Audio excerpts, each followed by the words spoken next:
টাকা একটু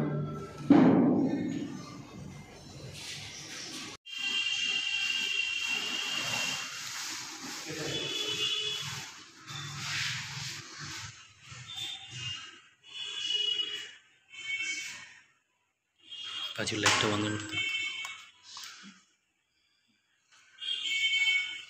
একটু এগিয়ে দাও।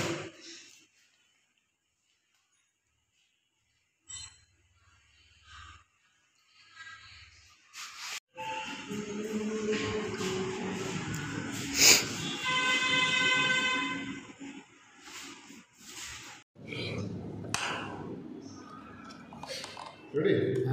চলো চলো রেকর্ডিং দিছি। কী নিয়ে প্রেস আমাদের কুচবিহারের ঐতিহ্যবাহী রাসমেলা এবং তার যে প্রধান আকর্ষণ রাসচক্র, সেই রাসচক্রের যিনি প্রাক্তন নির্মাতা এই আলতাফ বাবুকে নিয়ে তার জীবন, তার শিল্প কে নিয়ে আমি একটি পূর্ণাঙ্গ গ্রন্থ রচনা করেছি, যা প্রকাশিত হতে চলেছে আগামী 16 নভেম্বর 2024 রাসমেলার সাংস্কৃতিক মঞ্চে। তারই কভার পেজের আজকে আমরা উদ্বোধন করতে এই আয়োজন। বলছি যে কেন এই ধরনের একটা চিন্তাভাবনা বা পরিকল্পনা নিলেন আপনার? আমরা জানি যে মহারাজা নৃপেন্দ্রনাথের আমল থেকেই এই রাষ্ট্রপতি তৈরি হয়ে আসছে, এই পরিবারটি তৈরি করে আসছে, কিন্তু আজকে তৃতীয় প্রজন্ম চলার পরেও, চতুর্থ প্রজন্মে পৌঁছানোর পরেও এই পরিবারের কোনো ইতিহাস আমাদের জানা নেই এবং সেরকম চর্চাও দেখা যায়নি কোনো স্তরে। সুতরাং এই ঐতিহাসিক গুরুত্বসম্পন্ন পরিবারটির উপর একটা ডকুমেন্টারি করার ভীষণ প্রয়োজন ছিল এবং সেই অপূর্ণতাকেই পূর্ণতা দেওয়ার একটা প্রয়াস আমি করেছি এই গ্রন্থটির মধ্যে। বেশিরভাগ যে আলতাফ মিয়ার পাশাপাশি এই ধরনের রাজ পরিবারের যে বিভিন্ন ধরনের পুজো বা বিভিন্ন ধর্মীয় অনুষ্ঠান, সেক্ষেত্রে প্রভাত চিত্রকর রয়েছেন যে বংশ পরম্পরা বড়দেবীর মূর্তি তৈরি করেন। এছাড়াও একজন ছিলেন যিনি বড়দেবীর মন্দিরের নর রক্ত দিতেন, কিন্তু তাদেরকে নিয়ে কোনো চিন্তা ভাবনা, বিশেষ করে এটা নিয়ে কেন? 2021 সালে আমাদের কুচবিহার বইমেলার যে স্মরণিকা প্রকাশ হয়েছিল, সেখানে আমি একটা নিবন্ধ রেখেছিলাম। সেই নিবন্ধটির নাম খুব সম্ভবত রেখেছিলাম এমন যে কেমন আছেন কোচবিহারের পুরাতন ঐতিহ্য বাহকেরা। সেখানে আমি একই সঙ্গে আলতাফ মিয়া, তার সঙ্গে যুক্ত অরুণকান্তি রায় এবং একই সঙ্গে এই প্রতুল নারায়ণ, যিনি পুতনা রাক্ষসী তৈরি করেন, তাকে নিয়েও লিখেছিলাম। সেটা 2021 সাল। সুতরাং এরকম চিন্তাভাবনা আমার আগে থেকেই ছিল যে যাদের নিয়ে কেউ লেখেন না, যারা আলোচনার অন্তরালে থাকেন, তাদেরকে একটু সামনে নিয়ে আসা। আলতাফ বাবুকে নিয়ে যেহেতু ইনি অসুস্থ, সেই কারণেই একটু দ্রুততার সঙ্গে এই কাজটি আমাদের সম্পন্ন করতে হয়েছে। ভবিষ্যতে এরকম পরিকল্পনা আছে যেখানে প্রতুল নারায়ণ কিংবা অন্যান্য যাদের সেরকম আমরা জানি না বা অনেকে চিনেই না, তাদের নিয়ে কাজ করব।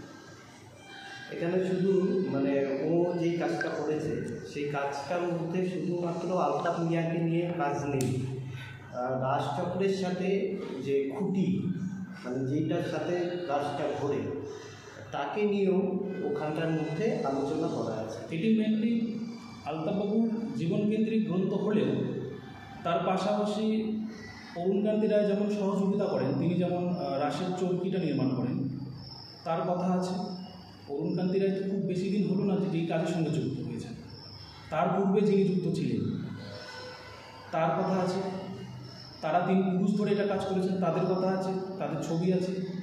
অরুণকান্তি রায় তো আছেই, আলতাফ বাবুর তো আছেই, তাদের পূর্ববর্তী যে 2 পুরুষ ধরে এটা বানিয়েছেন তাদের কথা আছে, তাদের নির্মাণের ছবি আছে এবং আলতাফ বাবুর পরেও যে 2 পুরুষ আছে এখন বানাচ্ছেন এবং আগামীতে বানাবে, রাজু হোসেন, তাদের কথাও আছে।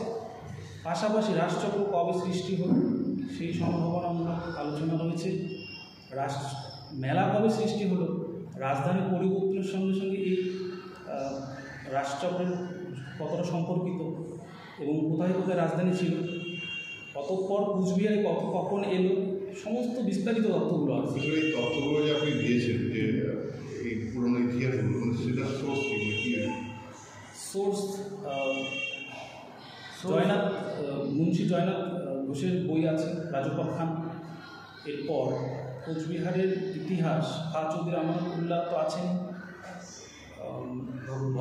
ভগবতীচরণ বন্দ্যোপাধ্যায়ের কোচবিহারের ইতিহাস বইটাও রয়েছে, এবং হ্যাঁ উত্তর প্রসঙ্গের বিভিন্ন পত্রপত্রিকা অনেক ফিল্ড ওয়ার্ক বেসিস কাজের মাধ্যমেই এটা করা হয়েছে। সবচেয়ে বেশি ওকে হেল্প করেছে হচ্ছে আলতাফ মিয়া নিজে এবং আলতাফ মিয়ার পরিবার।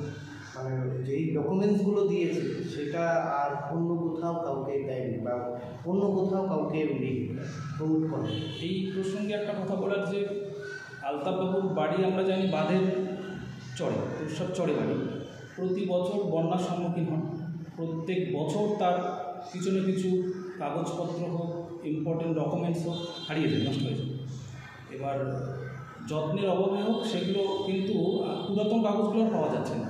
আমি 2020-তে যখন তার বাড়িতে প্রথম যাই, তার সঙ্গে আলাপ আলোচনা করে আমি সেদিনই তার সমস্ত ডকুমেন্টস আমি একবার চেক করেছি যে পুরনো কী কী কাগজ আছে। তো যখনই আমি দেখেছি যে অনেকগুলো কাগজ ভরা আছে, খুব বেশি দিনে পুরনো নয়, 2000 সাল থেকে 2022 পর্যন্ত তিনি বানিয়েছেন, এই পুরো সময়ের কাগজগুলো তার বাড়িতে ছিল এবং সেগুলো আমি সেদিনই তার কাছ থেকে তার অনুমতি নিয়ে সেগুলোকে আমি সংগ্রহ করেছি।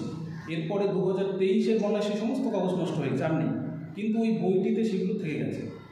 এবং তার বাইরে যেগুলো মিসিং ডকুমেন্টস তার ছিল কিন্তু নেই, সেগুলো ডেভেলপমেন্ট ট্রাস্টে থাকার কথা। আমি একাধিকবার সেখানে গিয়েছি, কিন্তু তারা কখনো এই বিষয়ে আমাকে সহযোগিতা করেনি। ঠিক, আপনার নাম লিখবেন? আমার নাম মেহবুব আলম, আমি কোচবিহার পঞ্চনগর বিশ্ববিদ্যালয়ে পিএইচডি করছি।